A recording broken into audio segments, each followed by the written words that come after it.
In the name of Allah subhanahu wa ta'ala, the news headlines. Meeting between the Chief of Staff of the Office of the Prime Minister and Richard Lindsay, the United Kingdom's Special Representative for Afghanistan. The expansion of the trade and economic relations, attractions of joint investment, and organization of joint exhibitions between Afghanistan and China. And global energy prices projected to rise by 24% due to obstacles along transit and supply routes. Welcome to our news package. It's Wednesday, the 12th of Zulqa'dat al-Haram 1447, the 9th of Sur 1405, and the 29th of April 2026. The news details. Dr. Mullah Abdul Wasi, the Chief of Staff of the Office of the Prime Minister, met with Richard Lindsay, the United Kingdom's Special Representative for Afghanistan. During the meeting, Mr. Lindsay expressed his condolences over the loss of lives caused by the recent rocket attacks carried out by Pakistani military regime against Afghanistan. He stated that tension must come to an end and the greater efforts should be directed toward confidence-building measures.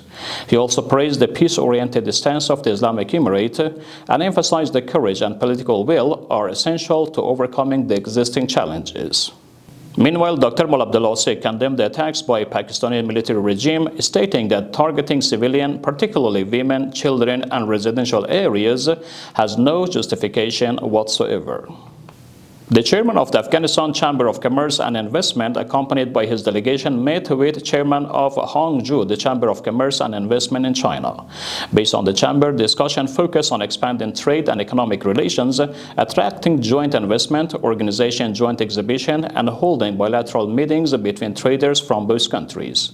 The chamber further stated that cooperation agreement was signed between the Chamber of Commerce and Investment of Kandahar and Hangzhou, aimed at promoting trade development and attracting joint investment opportunities.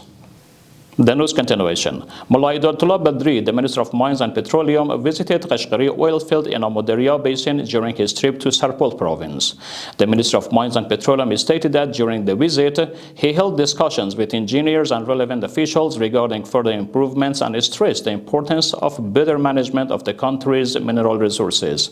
Maulawi Badri also reviewed the oil extraction process and inspected the progress achieved in the area. And ultimately, in its latest report, the World Bank has projected that global energy prices will increase by approximately 24% this year due to Iran conflict and disruptions along transit routes. In accordance with the report, tensions in the Strait of Hormuz and the possibility of its closure could inflict significant damage on global markets and create serious challenges for the transportation of cargoes. The World Bank further warned that the continuation of this situation may fuel inflation and slow economic growth, particularly in developing countries. That's the end of our news program. Informative materials from Urooj Research and Broadcasting Administration are available on social media and platforms. Wassalamu alaikum wa rahmatullahi ta'ala wa barakatuh.